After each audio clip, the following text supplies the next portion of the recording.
On today's episode of the podcast, I'm going to take a look at the worst quarterback situations in the NFL, suggest maybe 4 locks and some other debates and ones I won't debate. Dianna Russini with some news and notes on her training camp travels, including love for the Jets, the Diggs-Stroud connection, who's going to be the starter in Pittsburgh, and more, and life advice.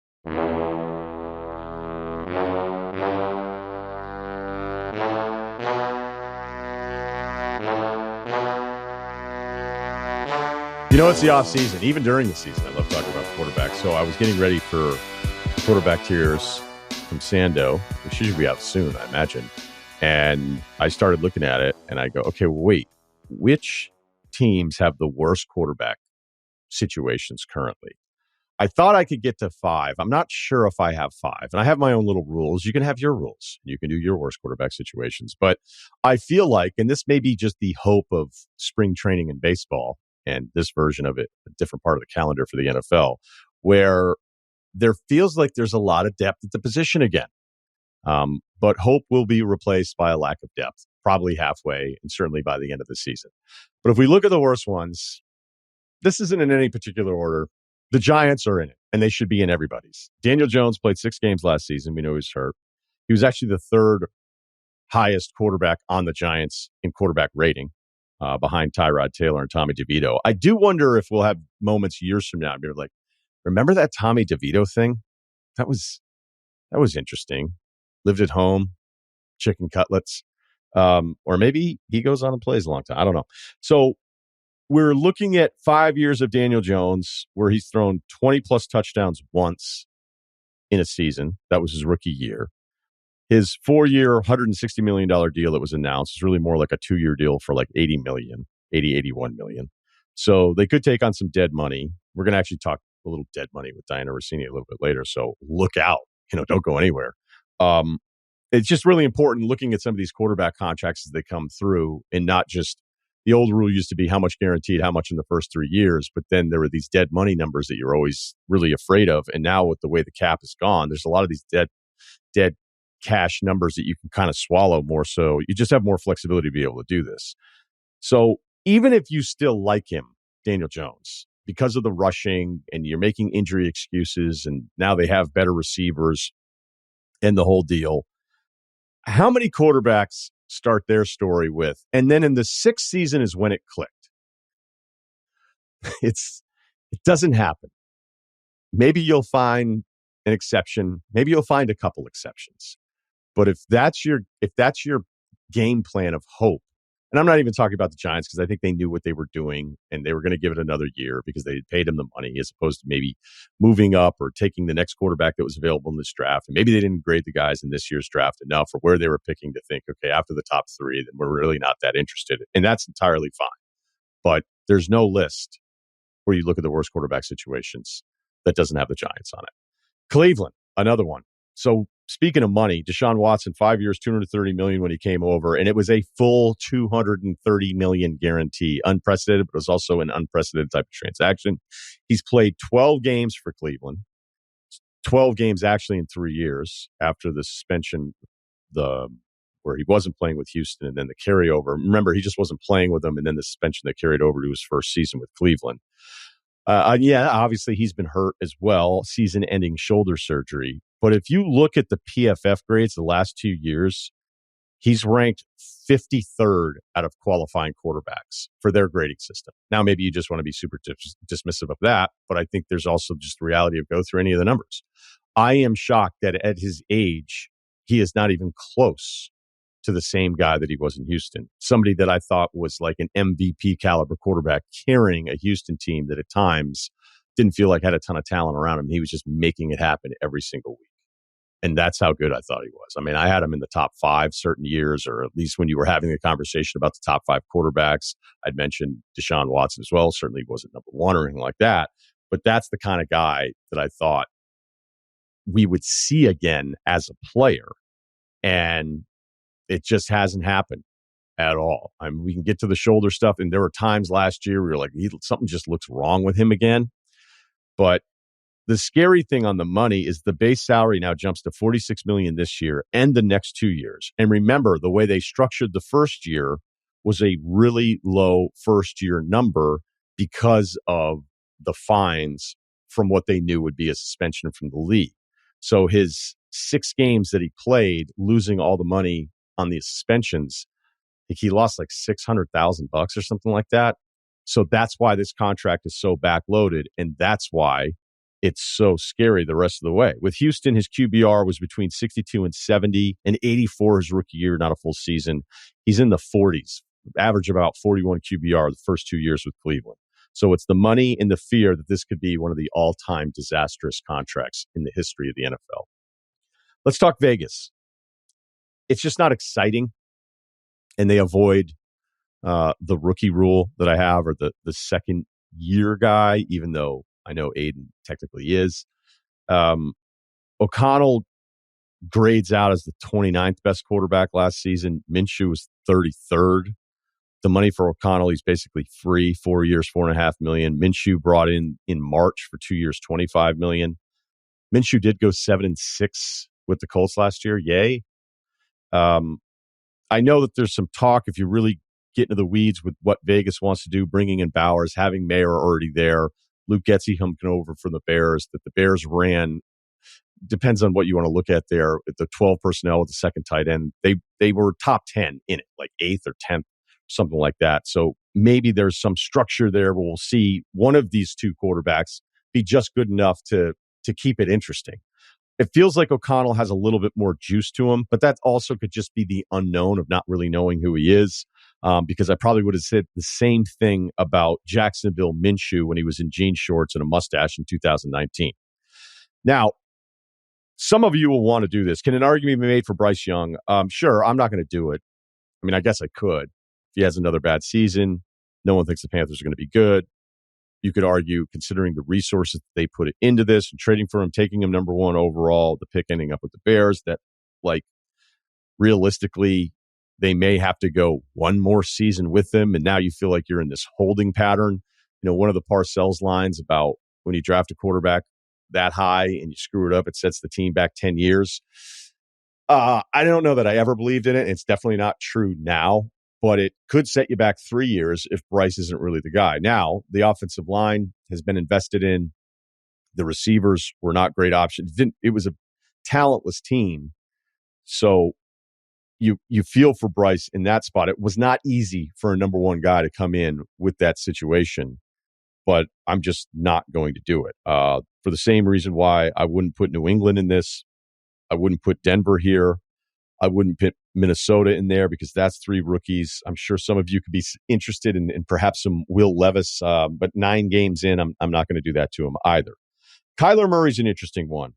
So it's been since 2021, I'd say, the last time we felt good about it. And in that season, he balled. And a little bit like the Deshaun Houston years, that's what I felt like we saw with Kyler that 1 year in Arizona, where it's like, you know, if you're in the game, this guy's capable of some really special stuff. 23 was post ACL. Okay. So 11 games in 22, 8 games last year. The money on the contract, it runs 4 more years, probably 3. That was a big money deal for a very short amount of results from a franchise that probably surprised would even do it.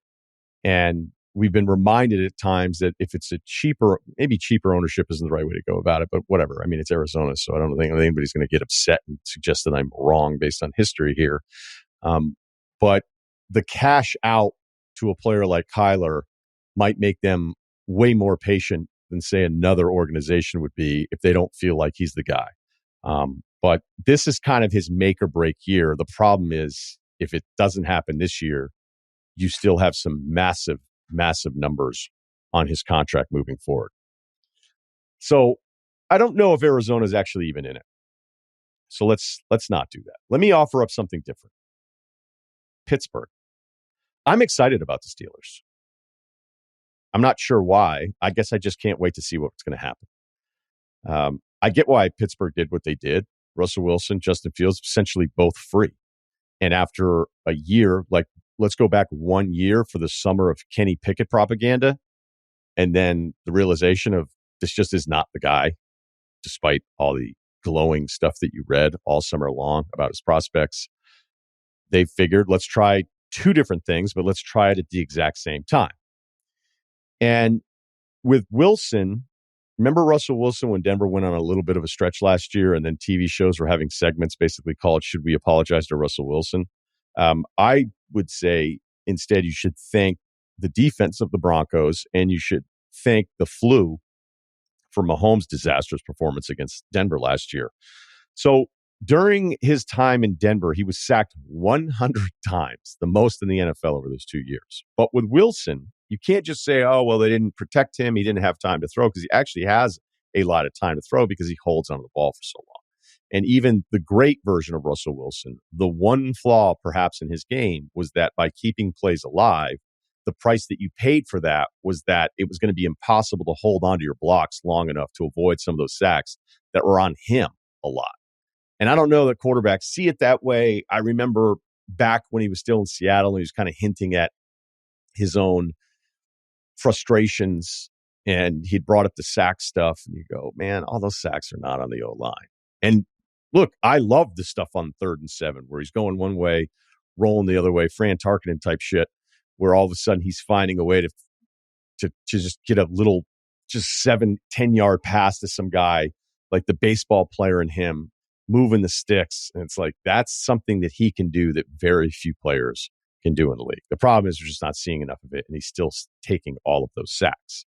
On the Justin Fields side of it, who, by the way, did you know Fields came in 9th in MVP in 2022 when Chicago went, well, he went 3-12 with Chicago. It means one guy gave him a vote. I was surprised when I saw that this morning. But I thought it went with Fields from a mess to maybe, which isn't a ringing endorsement, but that's how I felt about it. Like, okay, maybe. But here's the thing, and here's the part of it that gets really interesting, at least for the dramatic part of it. And I'll tell you, Mike Tomlin, maybe the most impressive thing I've done, other than giving you the best floor as a head coach in the NFL, I remember I wasn't quite sure. I was like, is he a little, are we falling in love with the speech pattern? Are we falling in love with his personality a little bit? Because there was a little window there where I thought they were losing teams in the playoffs that maybe they shouldn't have. Maybe it was just because it was a New England thing. It's like, look, they're just not as good as New England. So by the way, I'm off of all of these things, because once I started seeing not only the Ben part of it, the Antonio Brown part of it, and then all the stuff that he was dealing with, and this team was still showing up and competing every single week, and now over the years becoming friendly enough with some guys that have played for him, like Tomlin's, his managing of people in this world and to do it this long, I really don't have any questions about Mike Tomlin anymore. So maybe with Wilson and Fields and how weird it could potentially get, maybe Tomlin's the perfect guy for it, because he's already dealt with way bigger distractions, and he's just not going to let it run through. Like in Pittsburgh, they're not going to let that be the thing. But what you have is two quarterbacks with different roadmaps to kind of the same destination. Because the easiest way to dismantle what I'm about to say is, what are you talking about? Wilson and Fields are not in the same place. Fields hasn't ever proven himself. Wilson has a Super Bowl. He has all of these accomplishments, and he's the older guy trying to hang on. But think about it this way. You have two guys that are likely blaming where they were, right? Wilson, no question. Fields, not a terrible point by him. And whoever is on the sideline, there is no way they're going to think the guy playing is better than them. And usually that's a huge problem. But I think Fields would win the locker room over Wilson for obvious reasons. And I think there was probably just enough there from Fields during the last year in Chicago. And I'm not saying it was as great as, I would say, Chicago-based themes that we saw on social media, where I felt like people really, like, there was just this massive group, this Fields constituency that no matter what happened, like, he was never the problem. I'm not one of those guys, but maybe it has more to do with how Wilson looked, where, yeah, okay, he can hit on a couple deep balls, doesn't get the ball out quick enough. Like, how he has to learn from the Denver part of it, of like, you can't be stubborn anymore. Like, you don't have that kind of juice in the league anymore. So is there any moment where Tomlin looks at it as like, it's close enough, but Fields is younger? Let's just go with him. And maybe he wins the locker room that way as well. I just can't wait. I can't wait for that storyline to play out.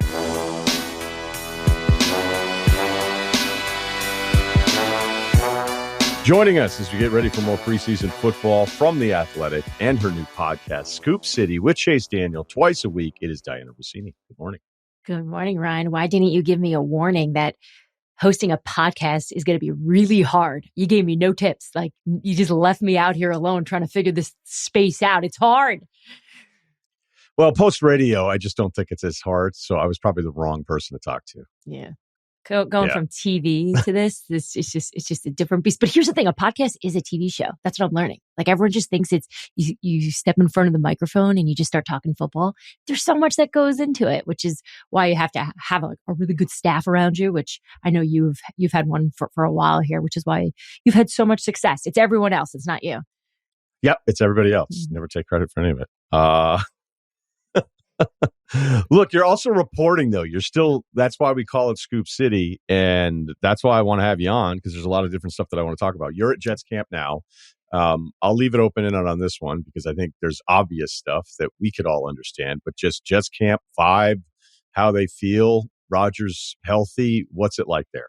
It's so good. It is so good, Ryan. And I know you could probably play back any of the reports that we were doing this time last year, because remember, Aaron just absolutely lit it up in camp, and he's essentially doing the same thing here.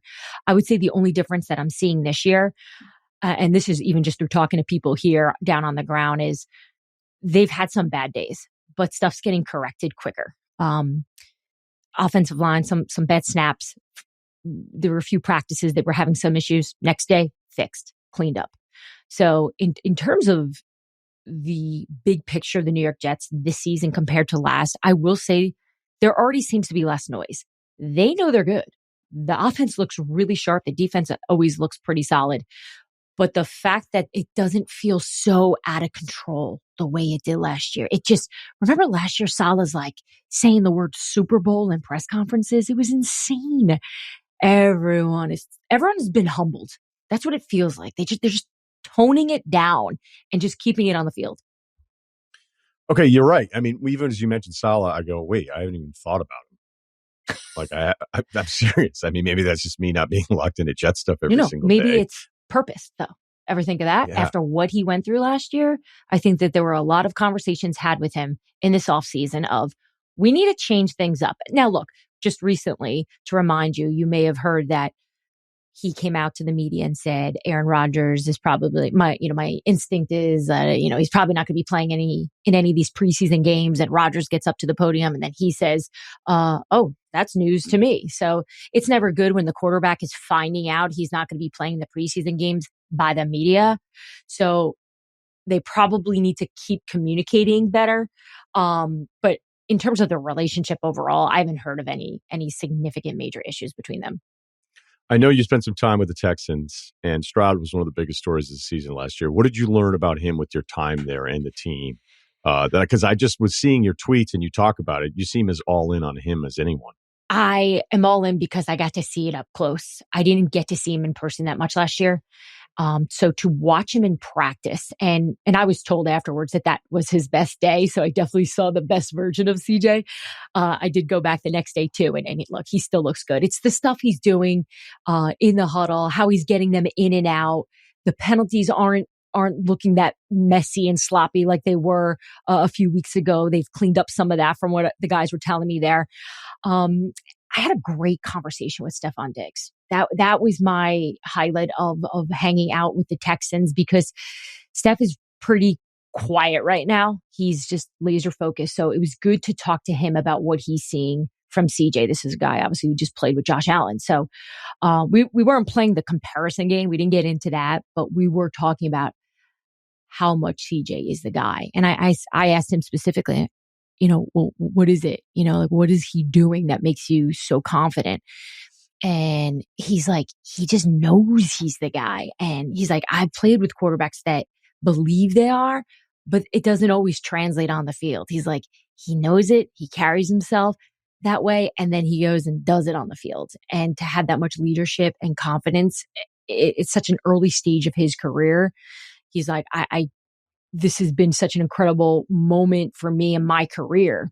And, we talked a little bit about the last 8 years for him and what it's been like in Minnesota and Buffalo. And he's like, this for me right now, I've learned a lot from the past. This is the right spot for me here.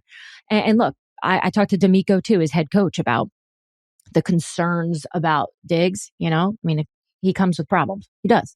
Like, we saw it in Minnesota, we saw it in Buffalo. And D'Amico's on Scoop City on Friday morning, and he was straight up, that ain't happening here. Like, just said it. Like, nope, it won't happen here. Like, he's got a grip on Diggs, and they've already been pretty blown away by him. Okay. Because you were with Houston, you're also spending time with Pittsburgh. Let's stay with the Aiyuk thing first.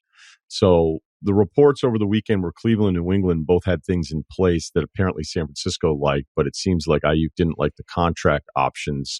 And now Pittsburgh is back in this. But if you read the latest on Pittsburgh and what San Francisco wants back, is they still want a receiver. It's not going to be Pickens, because then it doesn't make any sense. And the Pittsburgh receiver depth really isn't that good, which is the reason why they're in the Aiyuk market in the first place. So I think when you look at Aiyuk, part of me always wonders, if I'm going to pay this guy this much, why doesn't San Francisco want to pay this guy this much? And it could be just the roster jam of all the talent the Niners have and having to manage out the years moving forward. They can't just write him a blank check. But this is dragging out as he holds in, which is a lot nicer, I guess, than holding out. Yeah, it's the new way of getting business done. And it really works to the advantage of the player and the agents here, who are obviously advising their clients to do this. But big picture, let's just talk Aiyuk. Back in May is when the 49ers made him an offer of $26 million a year. And there were some conversations had between his camp and the San Francisco 49ers of, we may have to take this. He wants to be here, but the market is bloated right now for the receivers. He should be making more money. He thinks he deserves to be making in that 30 million plus range. So he asks for the trade, and the Cleveland Browns, the New England Patriots, the Pittsburgh Steelers are teams that have been in touch with San Francisco from even before the draft, when there was some thought that they were going to move Aiyuk. New England is now out. They were, from what I was told, giving the best contract to Aiyuk in terms of per year. He was in that lower third, $32 million a year type of situation. And it was moving in a really good direction. And Aiyuk doesn't want to play there. He does not want to play New England. So the Patriots pulled out. Now you have the average annual salary thing, like, I know that always ends up being the number, but was it more about New England, or was it the fine print of the structure of the contract? Because sometimes the average annual salary stuff. Go ahead. I was told he just didn't really have much interest in playing with New England because of their quarterback situation, that it's not fully ironed out yet. Now, look, you can also say that in Pittsburgh, right? But he has a really strong relationship with Mike Tomlin, which is why I think the Steelers have been in this one from the start, the lead dog, despite the fact that New England was going to give him a bigger contract than, let's say, the Pittsburgh Steelers right now.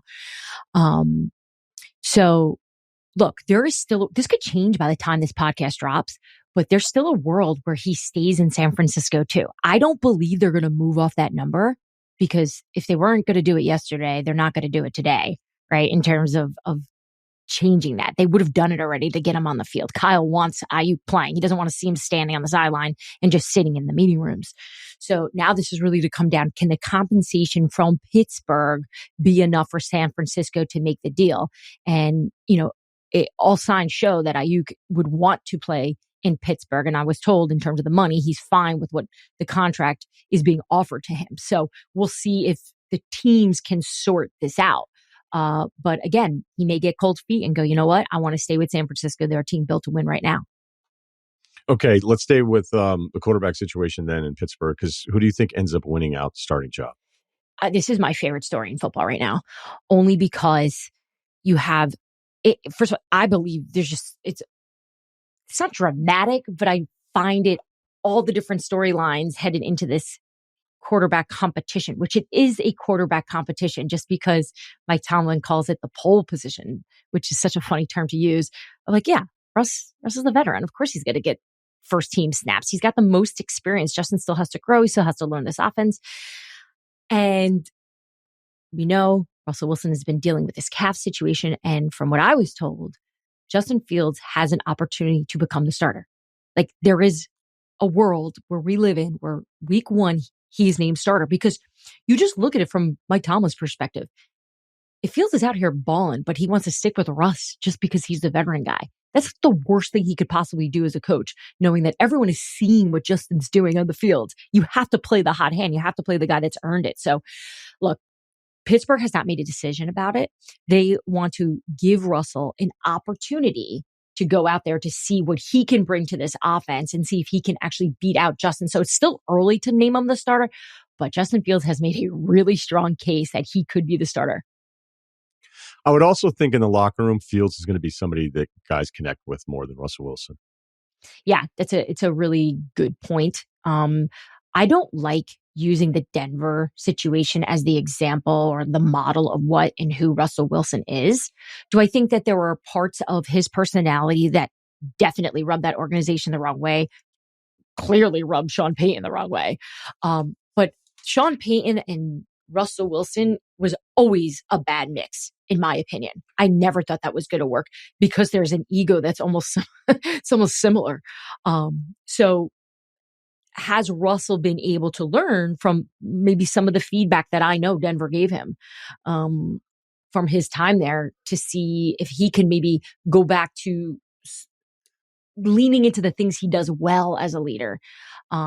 And so far, talking to Pittsburgh, he still has a little bit of that Russell Wilson flair to him in a good way and in a bad way. So, I'm curious to see how much he'll grow into that or maybe even adjust to fit with the Steelers. Okay, so I was looking at some of the stuff with Dak because we know that this last contract extension where there seemed to be all this, I don't know, speculation and controversy prior to it, and it was like they offered him a ton of money. They didn't want to offer him.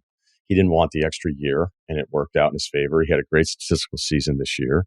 I think Dak is going to always be a quarterback that I can't quite figure out. And then I realized, no, you did figure it out. That's the whole point, is that he's really good, but he's also not really special, even if statistically there's some stuff in there that tells you that he's special. So now when you're faced with paying a quarterback that's not really special more than anyone has ever made, you can get into the average annual salary stuff and the percentage of the cap. And I don't believe there's a hard and fast rule that if your quarterback is making north of this percentage of the cap, that means that you can't win a Super Bowl, because we have examples of it being in the way. We have examples of it actually working. The Mahomes deal, when it happened, I was actually shocked at the total numbers because I was like, he could have done even better if he wanted to.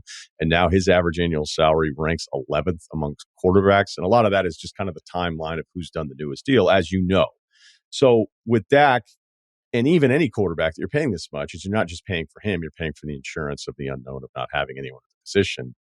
It's still a massive number, but at other times, I don't know that I have that much sympathy for it, especially when you can get creative with this stuff. You can add void years like like the Eagles did it, I should say, and they did it with Hurts. Miami did it with Tua a little bit. And if the projected cap is supposed to go north of $300 million in 2027, the $60 million number just doesn't sting the same way it would in 25.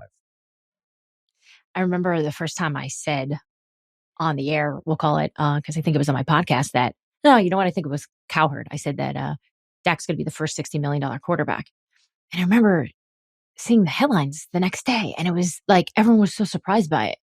And I call some people, I'm like, did I mishear you? Like, did I mess that story up? And it's like, no, of course he is. And then when you actually lay it out the way you just did, it makes so much sense with the salary cap number going up and what he's done and what the market is at this point. It makes sense. What interests me more than Dak at this point is the next. It's the Brock Purdy. It's then the CJ Stroud.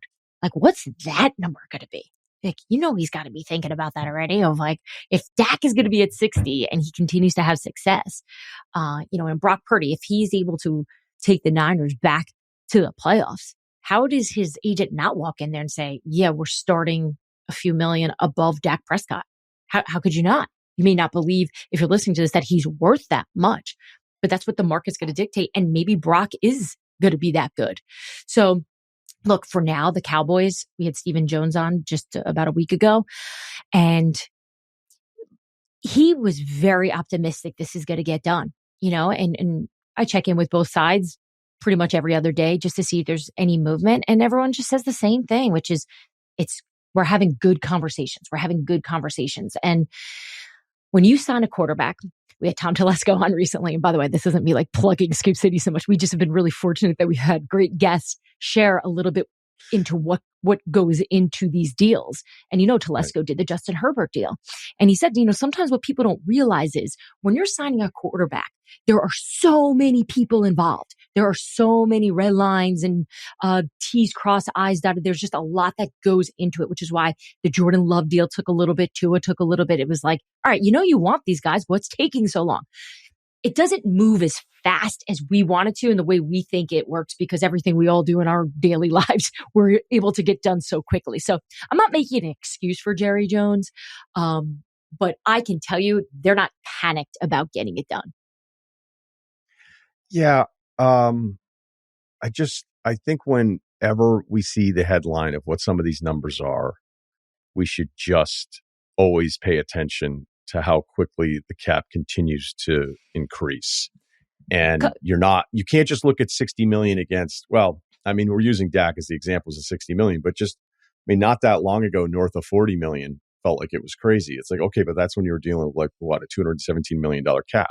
And if in 2027, the projection is over 300 million, like it's the same as the NBA deals that keep coming out. You're going to be like, some of these guys are going to be like 50, 60 million a year. And you're like, yeah, with the new TV deal, that's just what's going to happen. And there still seems to be a sticker shock that doesn't have a great relation to what the actual cap number is doing.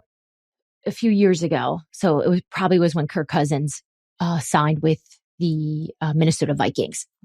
I was on NFL Live on ESPN, and I'm up there thinking I know everything. And I'm like, Kirk Cousins stinks. Minnesota overpaid, whatever my take was at the time.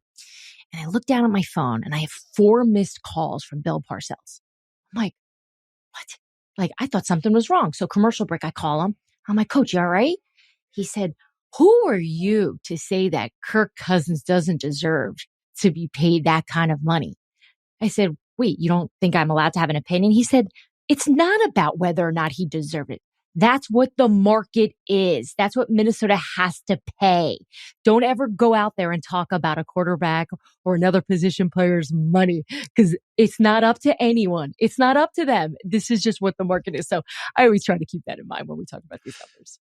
I get his point, and it speaks to the insurance part of it, right, of the unknown. But like every time a deal gets done, I'm never allowed to think that seems like a lot.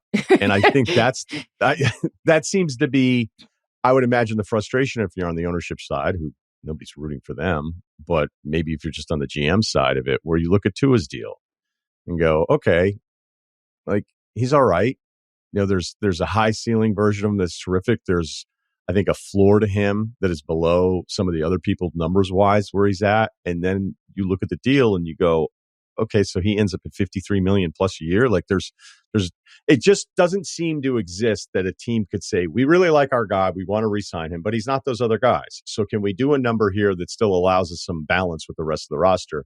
And it just seems like, no, you're and I'm not even saying like, I wish the guys made less. It just seems like that part of the negotiation is non-existent for that position. Yeah, and I could see where that is frustrating, but I also talk to a lot of people in the league that don't have quarterbacks. And you should hear them. They are the most depressed people I've ever met. So, you know what? Overpay a little bit for that insurance, as you call it. And you're probably better off living in a space of overpaying for at least a guy that can function in the position versus a world where you can't do anything because your quarterback stinks.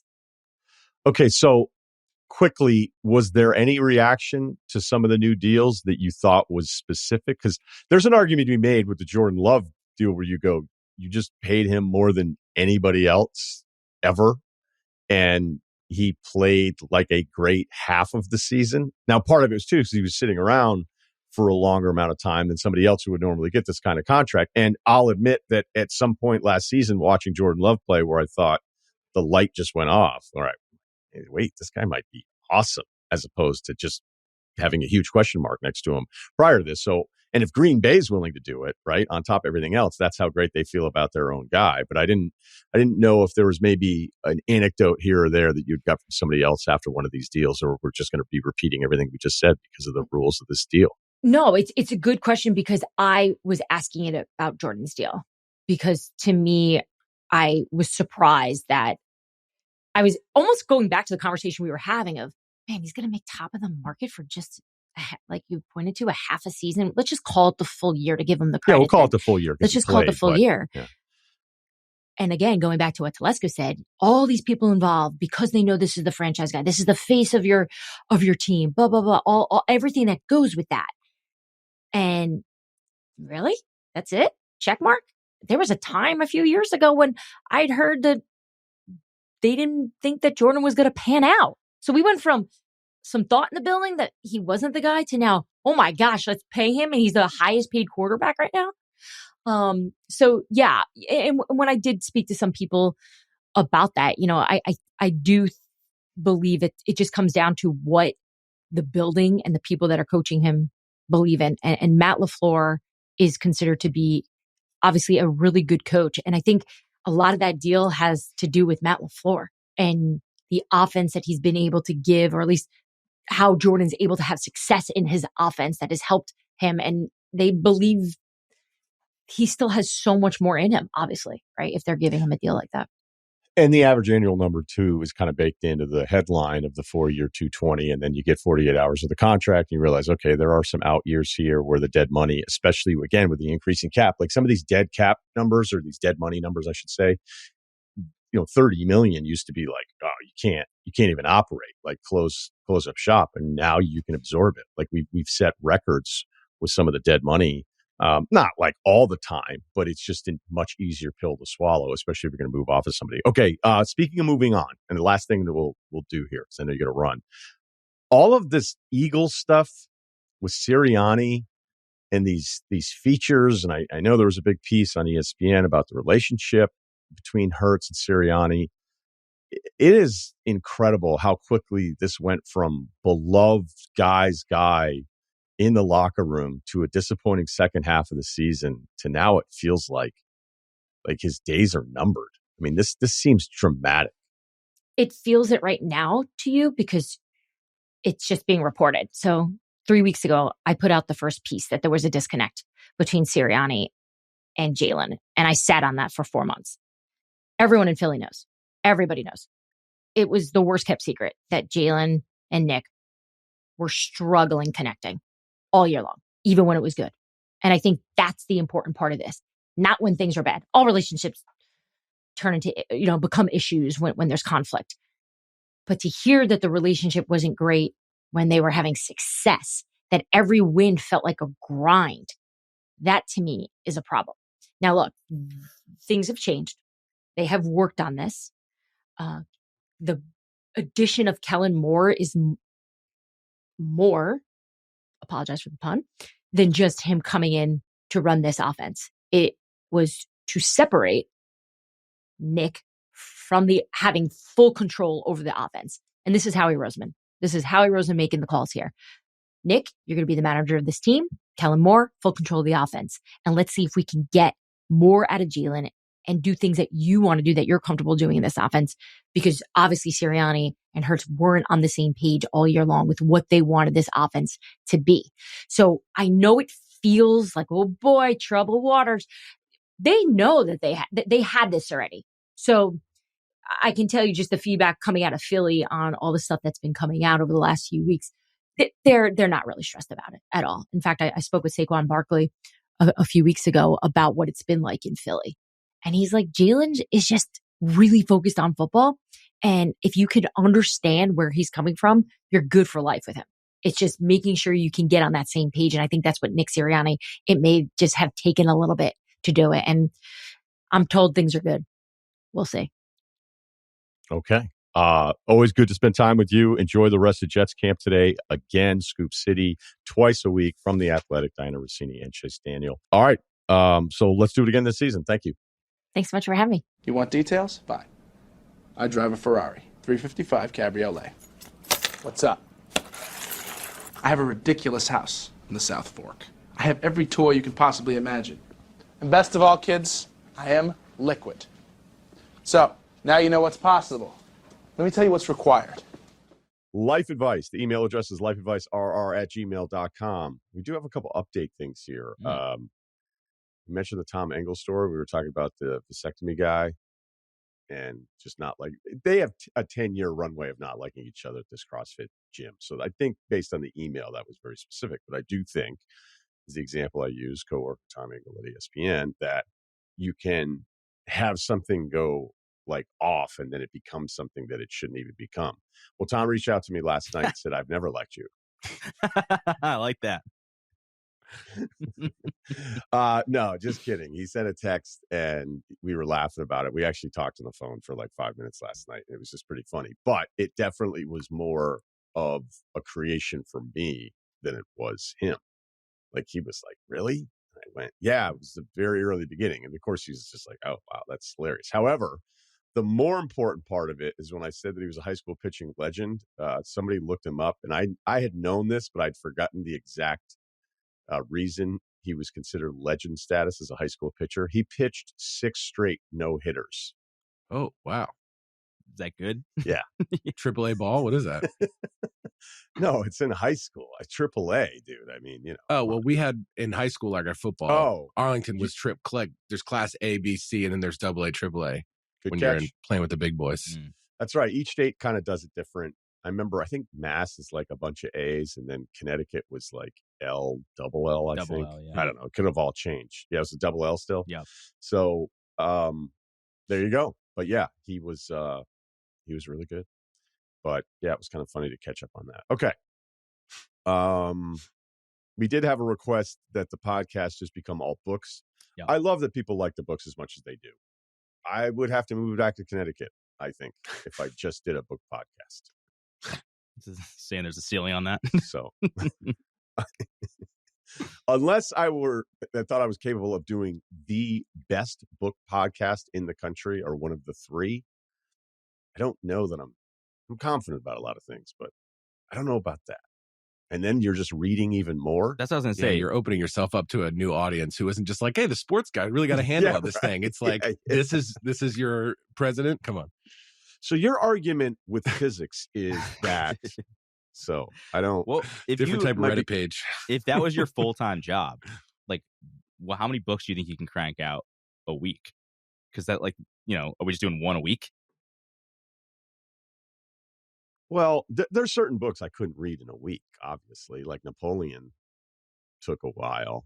And then I kept pushing back because I was getting caught up in like some writing stuff. And so I kept telling Allison, I go, we're going to have to push back this Napoleon thing. And she was like, okay. And she's great, obviously. And then Andrew Roberts was really accommodating, but I don't think he lived in the States. So we were trying to line that whole thing up. And then so finally, what I will do to myself very often when I need to complete something, I just tell someone, okay, this is it.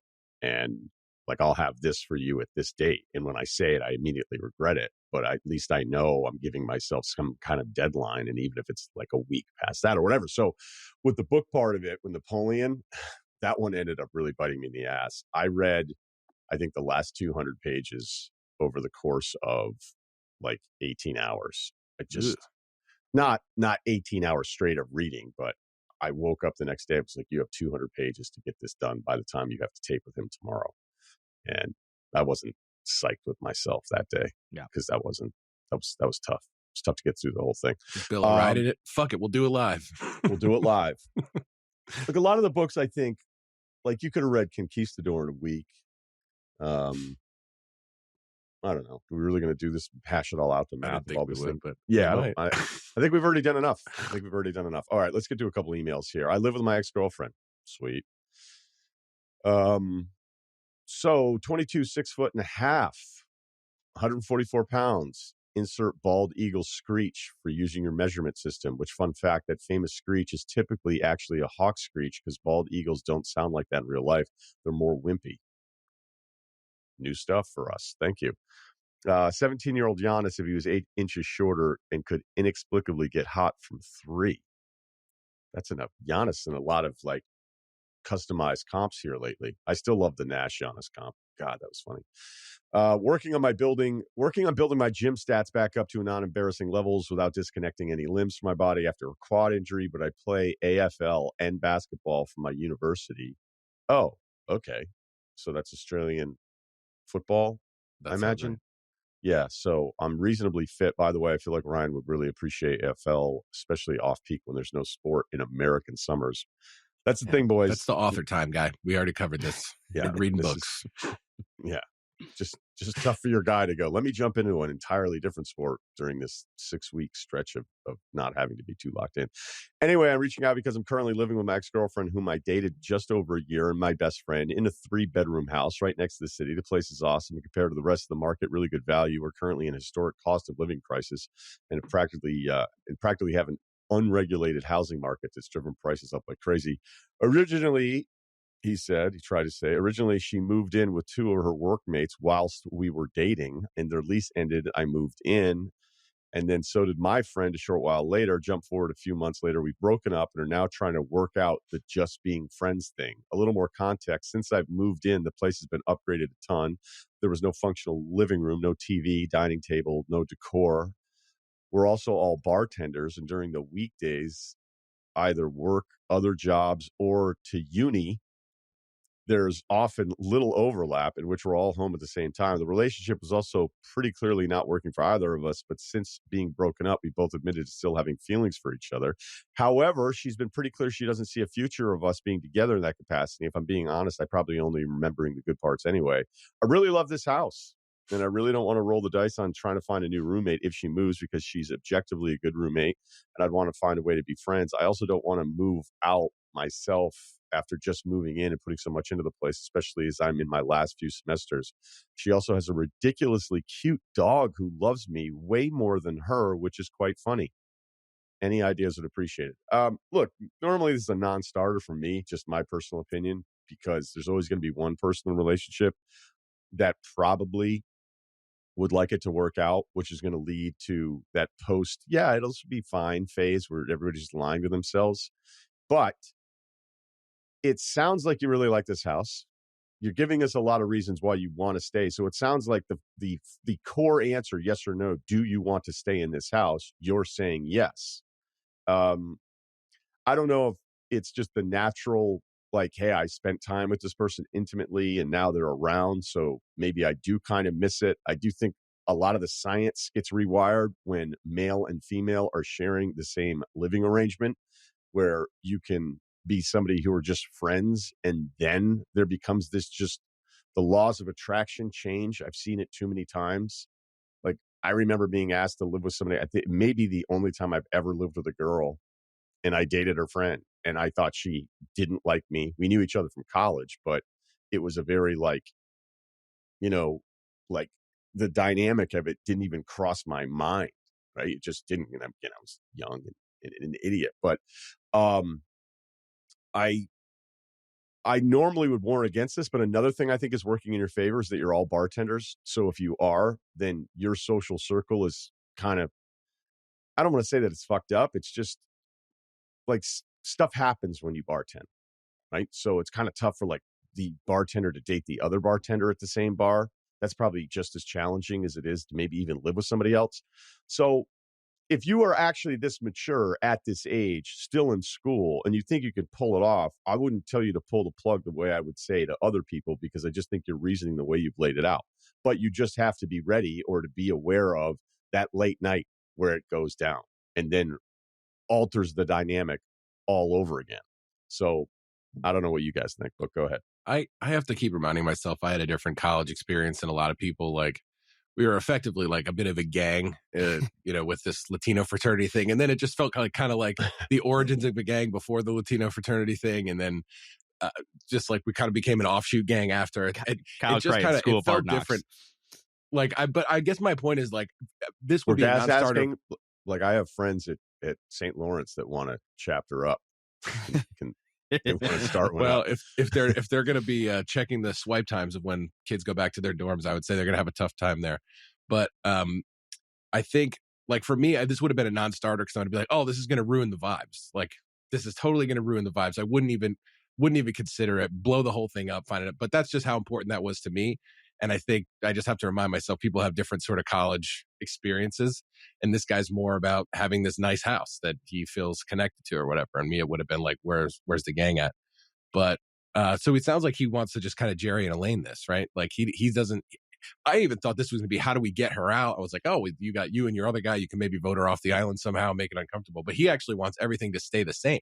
He's just wondering if he's wrong for thinking this way. I say do what you want. Be happy.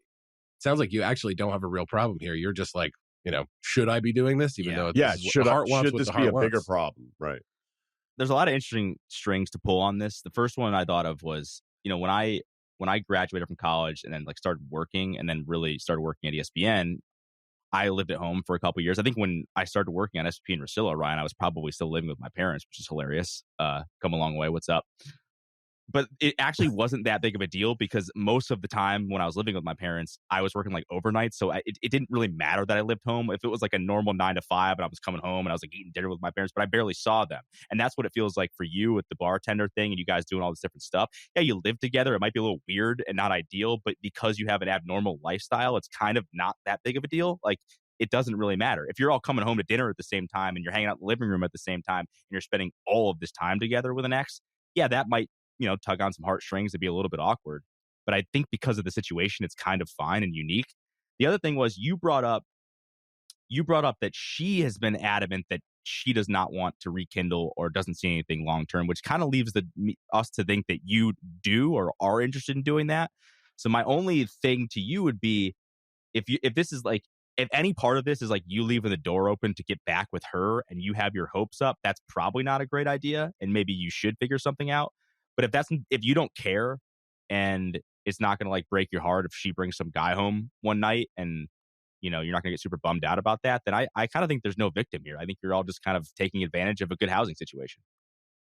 Yeah, maybe you coach Boone this and just do some bonding activities to try to draw some friendship lines, like as the three of you, I mean, like you just like foster an actual friendship activity instead of, whatever you guys do. You want to watch this on the couch or something. Maybe you just like, you go bowling with a bunch of people and you try to, build that friendship lane a little bit where it's more clear for everyone. It feels natural.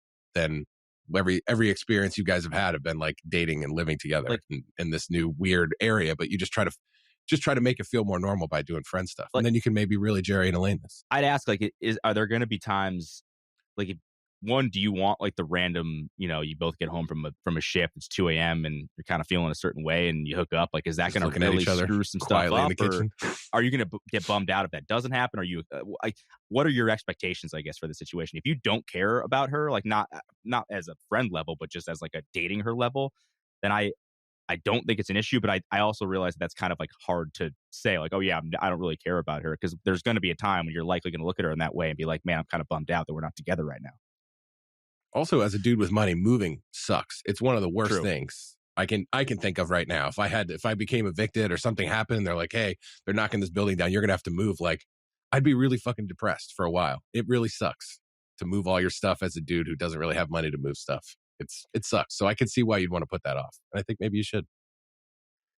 Well, we can only go with the information we have in the email. I mean, we can always speculate because sometimes the answers get kind of boring, but I mean, he's really hammering a lot of non-relationship points here. He's talking about upgrades, unless he just doesn't want to share with us the stuff that's kind of embarrassing. Put up some floating shelves I'm really proud of. Yeah, right, yeah, right. Exactly. Good, all the sinks working properly. So I just think that high pressure valves. This is like something's probably going to happen that's not great. He says he has it's his last few semesters. So we're looking at what, a 1.5-year window here of this living situation. But I think the bartending thing gives me hope, not because you're going to avoid this landmine. That's going to happen at some point. It's just a matter of preparing yourself emotionally for the whole thing. But the way that I look at the bartending part of it is that you should be desensitized to certain things if you're in that industry. Now, it also depends on like which kind of place you're bartending at. But I'll never forget one of the gigs I had. One of the owners was his outlook on life was absurd. Okay. He makes me look normal. And there was like a younger guy that just got a girlfriend and he yelled at him. He actually like pulled the guy aside. He was a big scolder, the owner. He liked to scold. And he pulled him aside and was like, what are you doing? Like, why would you do this? And the guy was like a young dude, good looking guy. And the girl was gorgeous. And it was like, what's the explanation? Like, why do you need more of an explanation? But since he was a young guy and he was new and he'd just been promoted to bartender, like he pulled me aside and goes, why is he leaning into me like this? Like, what did I do wrong? I was like, what did he exactly say? He was like, he told me that in this industry, you have to be all in and that you can't be like having a relationship because you're just going to get into, you're going to cheat on her and there's going to be all these opportunities and you're going to be a fucking mess in this whole thing. I'm like, dude, you're bartending here like 2 nights a week. No girlfriends during football season, huh? Right. Jesus Christ. Like, I go, I'll handle Yankees? it because I'm a no little mustache policy. What's going on?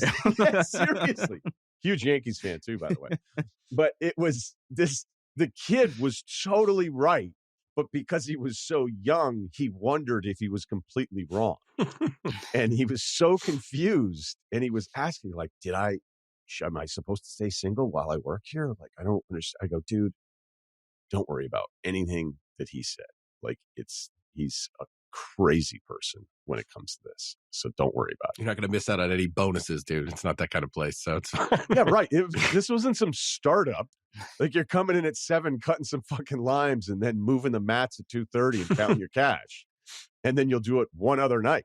Because back then too, like those places that I would work, and rarely anybody, I'd be like the only person that would have 4 shifts a week because it was, my job and I was still there. So, okay. Good luck with all that. So, let's see here. Being left out. All right. This guy, we have a guy who's in. Now we got a guy who's out. What's up, guys? First time, a long time here. 5'10", 165. Just turned 40. Completed my first marathon this past April. So I think I like to stay in pretty good shape. Won't impress anyone with my height or my weight room numbers. Yeah. I mean, 5'10" is not crazy impressive, but now I understand these weight. Yeah. We have the same exact build. So just be easy. Come on, dude. Well, he sounds like a better athlete. Do you think There's only 3 guys on this call. Come on. That was a huge oversight. Reason for this email is I find myself at somewhat of a crossroads in regards to my friend group, and it's really weighing on me mentally. Here's the situation. Tried all summer to organize a boys' golf outing, 3-4 days, golf booze, maybe hit up a casino. You know the drill, always a good time. I keep getting responses like, can't make it that weekend, or sorry, man, busy. Well, the end of summer rolls around and come to find out what I would consider my core group of buddies, 4 of them, are in fact taking a quick golf vacation, dude. 2 courses, 1 night, and I was just not included. Yeah, dude, that sucks. Obviously, to protect my feelings, they were keeping it quiet from me, but one of them recently let it slip, and I'm not going to lie, it hit me like a ton of bricks. I've been all up in my emotions, questioning if I am that guy. Yeah, man, this is not a fun spot. Out of emotion, I left our text thread. Uh-oh. So far, crickets. Jeez, this is just a bad sign marathon. Speaking of, right? I always play in local 2-man golf tournaments with one of my buddies on this trip, but now thinking of telling him to find someone else. I don't really want to, as I enjoy playing in them, but I'm really hurting with this one.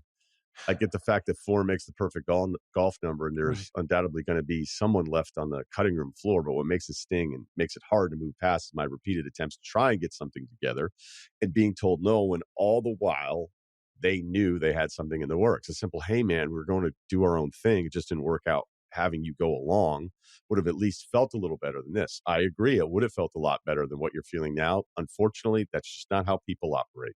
Nobody goes, hey, dude, just want to let you know, we just got done. Deposits in, flights booked. We're all doing a golf trip. You're not in. Just wanted to man up. Just wanted to get out in front of it. RFK style. Yeah. Nobody does it. Wish they did, but they don't. So should I just completely cut bait from the pack or brush it aside as one of those things to make it even more complicated? The buddy I mentioned playing in the 2-mans, we were also on the same coaching staff together for high school football. Come on. Appreciate it, fellas. Geez. Okay, look, you're hurting right now. It stings. Again, it happened to me once. There was a vote on our sophomore year housing to getting the off-campus apartment or off-campus house, because there was like 6 or 7 guys, and there was a pretty small group of us, and they had a vote. Just one too many. And I don't know if it was like 6 or 7 votes. It might have been 7 votes. And there were like 2 votes that were more powerful than the 5. And then because there was 2 anti-Russillo votes, the neutrals just went along for the ride. And no one told me anything about it. Now they had a default. It's like, well, you have that other group and this, and you could do other. And it was just, there was one guy in particular who just hated my guts and was like, I'm not living with him. And that was like I don't even know why he had such sway with it, but he did. And there you go. It happens, and it sucks. It really sucked to find out that way, even though I did have other options that it wasn't going to like completely derail my thing. There was another golf course that I could play in metaphorically here with this. So I get it. But this is the part that is really tough in the self-scouting exercise that you have to kind of ask yourself, what puts me here, right? What put me potentially in this situation where now I could have these guys not respond? Like, as a guy that wanted to plan, like I have one friend in the friend group now who's a big planner. And I'll just be like, dude, I have no idea. You're asking me it's not that I'm not interested. It's not that I don't want to. I just don't know. And this person is a big time planner. I can't really plan that way. All right. So maybe in your attempts to do this, it's not so much because of you. It's just because of the way it works around this age and going, how many guys can you actually get together and map all this stuff out? But you're getting really dramatic about it, which could circle back, and you may not like hearing this. Like, could this be part of the problem? Could you have this personality trait where like you want to these are core guys, you're pissed, you have a right to be pissed, you have a right to be disappointed. You're asking yourself if you're that guy. If there's 5 people, somebody's going to be ranked 5th. It sounds like you were ranked 5th on this one. You don't like hearing that, right? But is there anything that you've been doing to put yourself in this position to be left out? And your reaction to leave the text thread is kind of aggressive.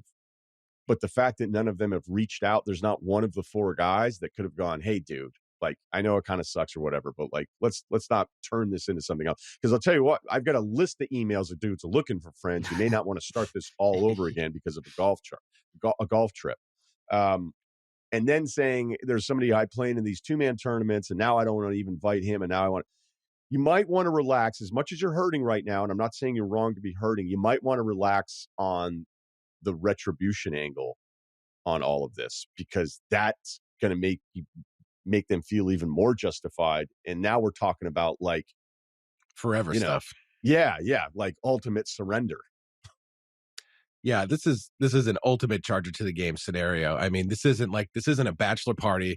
This isn't they're going to some sort of music festival and cut you out. There's 4 people at a tee time at most golf courses, right? That's kind of how it goes. You get your 4. Could be more normal, right? Right. This is fun. This is you losing at credit card roulette and refusing to pay. Like this, we had this with our. At least you had the dinner at that point. Yeah, I know. Yeah. So here's a better one. Well, we had 5 dudes in this house. It was clearly like a 3-person house, and they just sort of like shaved off a couple corners of this house and made it 5 rooms in college. And we didn't know how we were going to do it, so we did it. You know, I think we put 1 through 5 in a hat. You pick whatever number is, that's your room choice. The one guy who got 5 all of a sudden was like, "This isn't fair anymore. This isn't how it works." And so you can't like when someone has to be last, you can't be the guy that says like, "Well, this we can't play this game this way because I lost." So, and we kind of looked at him a little different from that. I mean, obviously he's in the house, we signed the lease, but it was just like, God, like we kind of all agreed on some sort of guidelines here, and you're fine as long as you're not the one who's out. So I think you just have to learn how to be the one who's out, and just try to remember that this is there's only so many spots. So I think just try to keep that in mind, and you're also stop everything you're doing right now. Stop all the retributions and poking and even mentioning it. Like, just stop, because if you're sitting on the fence here and you're not going to fully commit to leaving this, and you sound like you're couldn't be more on the fence. You're like, I'm sitting on the fence. I'm throwing some shit at these guys, but I think I might want to go back over there. You need to just climb down right now and stop, because they're all galvanized anyway, and you're just making it worse. So I would stop this right now and just charge to the game. Yeah, I feel like our 4 C- friends better than no friends, probably, and that sucks. But it's right, that's the realest shit you ever said, dude. But seriously, Cerruti, that's a new peak for you. Well, our 4 C- friends better than no friends. Yeah, and that's the kind of the path you're heading on. Kinda. You just dudes, just listen. I've been listened to. We obviously get a lot of emails from guys, as you said, Ryan, who are looking for friends post college, and listening to Derek Thompson's Plain English pod a lot. Just there's like this epidemic of loneliness just throughout the world, especially in the United States. Like if you've got a couple that are at least like in a text thread together, like they're probably worth holding on to. I'm not saying like have the lowest standards in the world, but I think you're going to be really bummed out when you have no one to text or no one to really, because I would say like, what do you normally hang out with these guys? Like, I don't know that he gave too much background into it, but like, are you enough to expect to be on this trip? Yeah. Well, yeah, but I don't know. Maybe you're just misreading what the level of friendship there is. He could be ranked 7th out of 5. Yeah, that's true. And we have no idea. Like I'm not trying to bum the guy out any further, but I think your point's the best point of the whole thing. Like there's some guys that I'm not super close with. I don't like, it's not always happening for me, but I'll go, you know what though? Like one of those guys is always available randomly. So like, what am I going to do? And actually, I'm not at a point now in my life where I'm like mad at any friend for anything. I don't really care. And I'm not close enough, geographically anymore to where my pockets of friends are. But I think you're right. Like you may just have to reevaluate what the relationship is and lower your expectations with it. And, maybe if you go, hey, I freaked out, I want back in the text thread, my bad, it can become a way that you actually benefit from it.